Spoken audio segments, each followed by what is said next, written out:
जय श्री राम मित्रों, नमस्कार। सनातन सखा के इस परिवार में आपका हार्दिक स्वागत है। आज मैं आपको बताने वाला हूं कि हवन आप स्वयं कैसे करें, सरल हवन की विधि और उसका क्रम क्या है। यह सारा कुछ आज मैं आपको इस वीडियो में बताने वाला हूं। सबसे पहले तो यह जान लीजिए कि यदि विधिवत तरीके से आपको हवन करना है तो किसी अपने कुल पुरोहित को, किसी योग्य ब्राह्मण को बुला करके ही हवन का कार्य संपन्न करें। यह मैं आप लोगों के रिक्वेस्ट पे बना रहा हूँ। कुछ लोगों का कहना था कि गुरुजी आप ऐसा बताइए कि हम स्वयं कैसे हवन करें, कभी ऐसा परिस्थिति आता है तो हम स्वयं कैसे करें।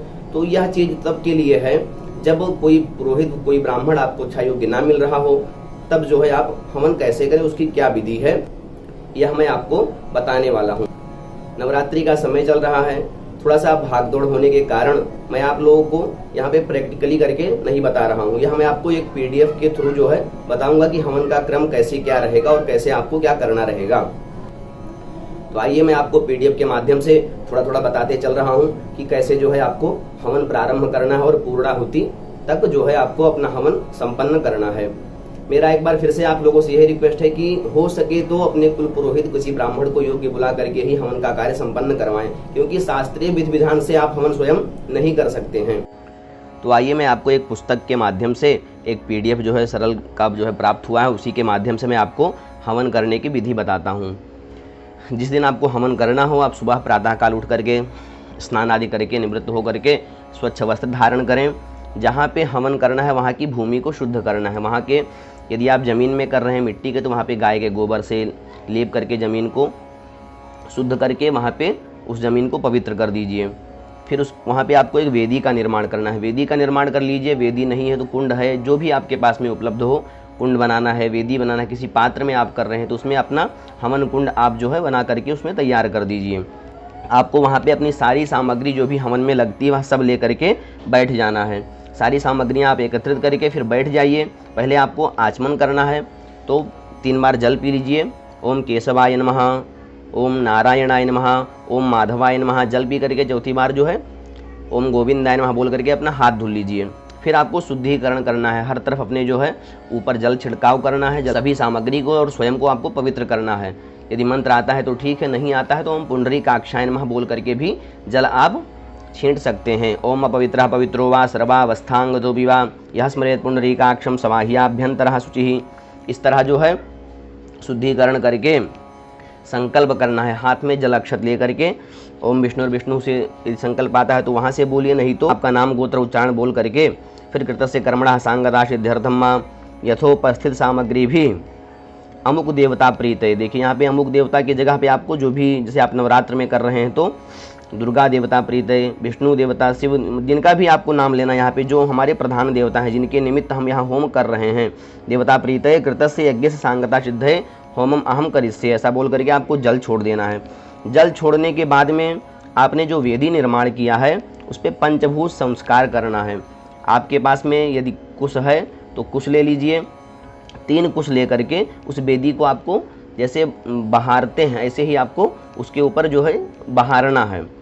तो दाहिने से आपके बाईं की तरफ जो है पूरी वेदी को आप उसको बहार दीजिए। 3 बार लेकर के, 3 कुश लेकर के, 3 कुशों को आपको जो है ईशान कोण में फेंक देना है। फिर यदि आप गोबर वगैरह रखे हैं तो थोड़ा सा उस पर जल आदि से छांटा करके उसको लेपन का भावना करना है कि मैं इसे लीप रहा हूँ।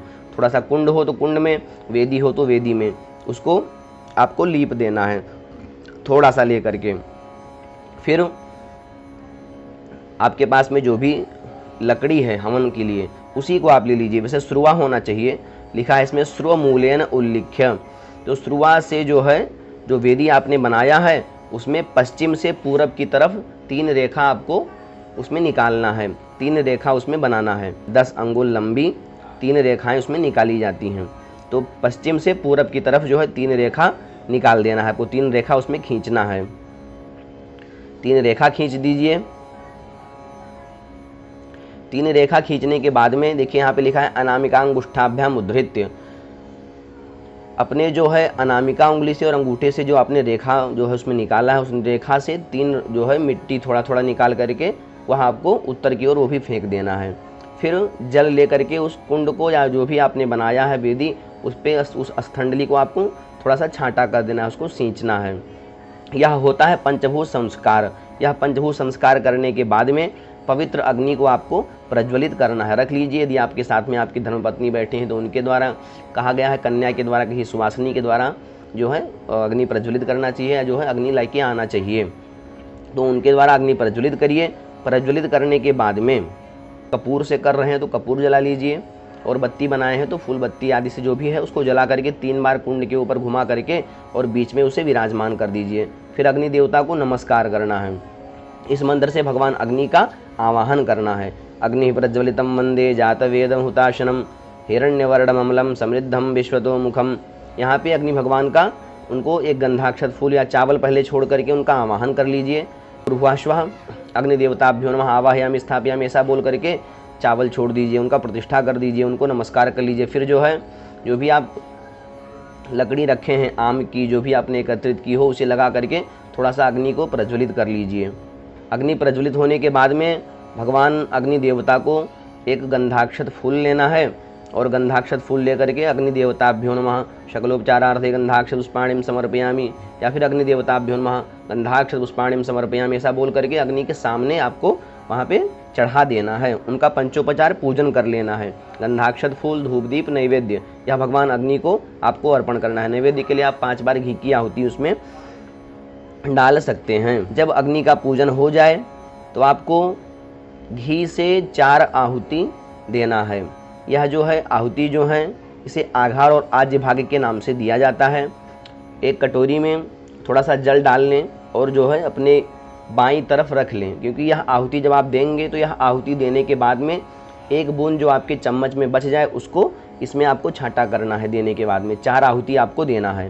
पहली आहुति प्रजापति के नाम से, ओम प्रजापतये स्वाहा। फिर इसमें आपको एक बूंद इसमें डालना है, जो हमने कटोरी बताया उस कटोरी में आपको डाल देना है। फिर ओम इंद्राय स्वाहा इदम इंद्राय नमः, ओम अग्नये स्वाहा इदम अग्नये नमः, ओम सोमाय स्वाहा इदम सोमाय नमः। 4 आहुति डाल करके फिर इसके बाद में आपको वराहुति करना है। वराहुति में आपको सबसे पहले भगवान गणपति बप्पा को आहुति देना है। दूर्वा है तो दूर्वा ले लीजिए, मोदक ले लीजिए, जो भी है, नहीं है तो सिर्फ घी ले लीजिए, और ओम गणपतये नमः स्वाहा बोल करके आप डाल दीजिए। भगवान गणेश जी को आहुति दे दीजिए।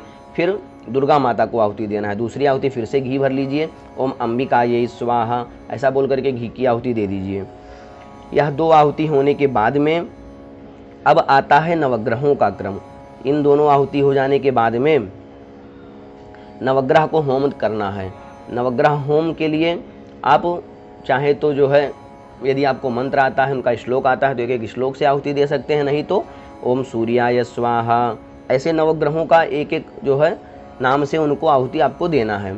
ओम सूर्याय स्वाहा, ओम सोमाय स्वाहा, ओम भौमाय स्वाहा, ओम बुधाय स्वाहा, ओम बृहस्पतये स्वाहा, ओम शुक्राय स्वाहा, ओम शनैश्चराय स्वाहा, ओम राहवे स्वाहा, ओम केतवे स्वाहा।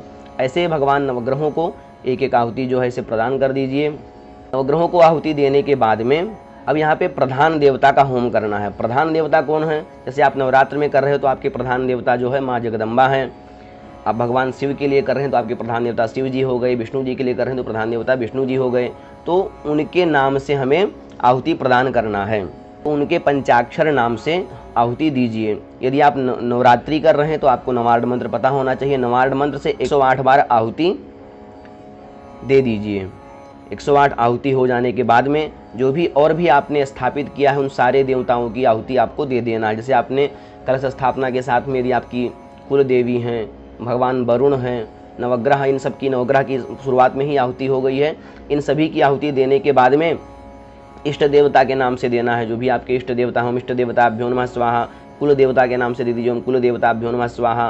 ग्राम देवताभ्यो नमः स्वाहा। स्थान देवताभ्यो नमः स्वाहा। ऐसे सभी के नाम से आहुतियाँ दे दीजिए। फिर जो भी हमारे प्रधान देवता थे उनकी आहुति हो गई। फिर यदि कुछ विशेष आपको देना है अलग से, यदि नवरात्रि के लिए आप अलग से खीर पूड़ी बनाए हैं, कुछ भी बनाए हैं, तो वो माता जी के लिए आहुति दे दीजिए। माता जी के नाम से आहुति देना है। फिर 2-3 और श्लोक यदि आपको आता है, ओम सर्वमंगल मांगल्ये शिवे सर्वार्थ साधिके शरण्ये त्र्यंबके गौरी नारायणी नमोस्तुते, ओम दुर्गा देव्ये नमः स्वाहा। ऐसे जो है आप 11 आहुति, 27 आहुति और भी अलग से विशेष आप दे सकते हैं। जब आपके प्रधान देवता का होम हो जाए तो उसके बाद में फिर से अग्नि भगवान का पूजा कर दीजिए गंधाक्षत से। फिर स्विष्टकृत करना है। स्विष्टकृत होता है कि जो भी आपका बचा हुआ सामग्री है सबकी आहुति देने के बाद में वह जो भी प्लेट में थोड़ा सा सांकल्य आपका बचा हो उसे ले करके और अपनी तरफ को करके एक कोने में आपको ईशान कोण में डाल देना रहता है। यहाँ भगवान महादेव के नाम से आहुति रहती है। ओम अग्नये स्विष्टकृते स्वाहा ऐसे बोल करके आप आहुति दे दीजिए। स्विष्टकृत करने के बाद में आपको बलिदान देना है। बलिदान में कुछ लोग जो है कद्दू, पेठा आदि का जो बलि कुष्मांड के नाम से जाना जाता है उसकी जो है बलि देते हैं। तो वहाँ भी आप माता जी को यदि आप लाए हैं, आपके पास व्यवस्था है तो उसका दे दीजिए। नहीं तो यदि कुछ जायफल या कुछ भी जो है रख करके माता जी को आपको उसे काट करके कुमकुम लगा करके माता जी को आपको चरणों में अर्पण कर देना कि यह बलि मैं आपको माता जी भेंट जो है दे रहा हूँ, इसे आप स्वीकार करिए, उनको बलि दे दीजिए। यदि यह भी नहीं है तो पान पत्ते पे या किसी भी चीज़ पे आप जो है रख करके काला उड़द और दही डाल करके उस पर एक कपूर जला करके एक गंधाक्षत फूल वहाँ पे चढ़ा दीजिए कि माता जी आप अपना यहाँ पे यह बलि स्वीकार करिए। माता जी को बलि प्रदान करते हैं। ऐसे भाव से वहाँ पे माता जी को बलि प्रदान कर दीजिए। बलि देने के बाद में अब आता है पूर्णाहुति। यदि गरी का गोला लाए हैं तो गरी का गोला जो है काट करके उसमें साकल्य घी आज भर करके रक्षा सूत्र से बांध करके वह पूर्णाहुति के लिए दे दीजिए। यदि वह नहीं है तो आप सुपारी 1 चम्मच घी या शुरुआत जिससे भी आप कर रहे हैं उसे भर करके ले करके उसमें सुपारी रख करके खड़े हो जाइए। भगवान अग्नि का ध्यान करते हुए ओम पूर्णाहुते नमः स्वाहा यह बोल करके पूर्णाहुति बीच में आपको वह सुपारी या जो है नारियल जो भी है आपके पास वह बीच में डाल दीजिए। सुपारी डालने के बाद में उसी सुपारी के ऊपर बसोर धारा किया जाता है, घी की आहुति दी जाती है। तो ओम बसोर धारा ये नमः, ओम बसोर धारा हुत्ये नमः यह बोल करके घी की धारा जो भी बचा हुआ घी है उससे आप पूरा घी उसी सुपारी के ऊपर या उसी नारियल के ऊपर डाल दीजिए। यह हो गया अपना बसोर धारा। बसोर धारा हो जाने के बाद में शुरुआत से या चम्मच से जिससे भी आप आहुति दे रहे हैं उससे जो है कुंड में जो आपके भस्म बन गया हो, थोड़ा सा राख बन गया होगा, वह भस्म निकालिए, उसको आपके मस्तक में, गले में, दोनों आपके शोल्डर में और हृदय में लगाइए। भस्म लगा लीजिए। भस्म लगाने के बाद में जो आपने कटोरी में जो आपने त्याग दिया था उसका जो थोड़ा सा एक बूंद आपने उस कटोरी में डाला था उसे आपको चख लेना है। वह अग्नि का मेन प्रसाद है, संस्रोप्राशन जिसे कहते हैं, संस्रोप्राशन कर लीजिए। फिर यहाँ पे ब्रह्मा का पूर्ण पात्र दान किया जाता है। इसमें जब हम अग्नि का पूजन करते हैं तो ब्रह्मा के नाम से हमें पूर्ण पात्र का दान करना होता है। 256 मुट्ठी चावल हमें देना चाहिए, एक हवन करने का ऐसा विधान है। तो उसमें जो भी आपको लगे यथायोग्य आप अपने मन में संकल्प करके किसी मंदिर में अपने किसी ब्राह्मण या किसी पुरोहित को आप बाद में भी उनको दे सकते हैं। ब्रह्मा का पूर्ण पात्र का संकल्प कर दीजिए। यहाँ पे बहुत सारे प्रकार का दान आता है, आचार्य दक्षिणा और जो है ब्राह्मण भोजन भी करवाना चाहिए तो ब्राह्मण भोजन का संकल्प और भूषी दक्षिणा, बहुत सारे प्रकार का दान आता है। लेकिन वहाँ आप स्वयं अकेले यदि करते हैं तो नहीं कर पाएंगे। तो यह सारा दान के निमित्त आपको मन में यथाशक्ति का आपका संकल्प लेना है। जो भी सामग्री सीधा आप देना चाहें वह ले जाकर के किसी मंदिर में अपने पुरोहित जी को या किसी को भी वह जो है बाद में दे दीजिएगा। फिर आप संकल्प वह मन में छोड़ने के बाद में आरती करिए। कन्या पूजन करना है, कन्या पूजन, फिर बाद में अग्नि का विसर्जन कर दीजिए। यह सारा कार्य करके आपका हवन का कार्य यहाँ पे संपन्न होता है। बाद में चावल छोड़ करके आपको अग्नि देवता का विसर्जन कर देना है। फिर वहाँ से कुंड को आपको दूसरी जगह पे रख सकते हैं, दूसरी जगह फैला सकते हैं। उसमें चावल छोड़ दीजिए कि हे अग्नि देवता, जो भी आप अपने गण के साथ में यहाँ पे आए थे, हमने जो अभी आपको आहुति दी, यह ले जा करके उन सभी देवताओं के पास में आप पहुँचाइए। और जब मैं फिर आपको ऐसे ही किसी धर्म के कार्य में आपको पुनः जब याद करूंगा तो हमारे घर में फिर से आइएगा। इस भाव से आप चावल छोड़ करके अग्नि देवता का विसर्जन कर दीजिए। तो यह था हवन की छोटी सी सरल विधि और क्रम। आशा करता हूं कि मेरे द्वारा बताया गया हवन की विधि यह आप लोग जो है समझ गए होंगे कि यह स्वयं से कैसे करें, क्या क्या विधि करनी चाहिए। यदि आप उसमें भी कुछ नहीं समझ पा रहे हैं तो वह आप हमसे पूछ सकते हैं, मैं उसका जवाब आपको कमेंट के माध्यम से दे दूंगा। या मेरी वीडियो कैसी लगी यह हमें कमेंट करके जरूर बताइए। यदि आपको कुछ और भी सीखना है तो उस पर भी आप कमेंट करिए, वहाँ भी मैं आपको सिखाऊंगा। यदि वीडियो पसंद आई हो तो कृपया वीडियो को लाइक और चैनल को सब्सक्राइब अवश्य करें। साथ में अपने मित्रों के साथ में, अपने परिजनों के साथ में, सभी के साथ में शेयर करें। मिलते हैं अगले वीडियो में एक नई जानकारी के साथ। तब तक के लिए धन्यवाद, नमस्कार।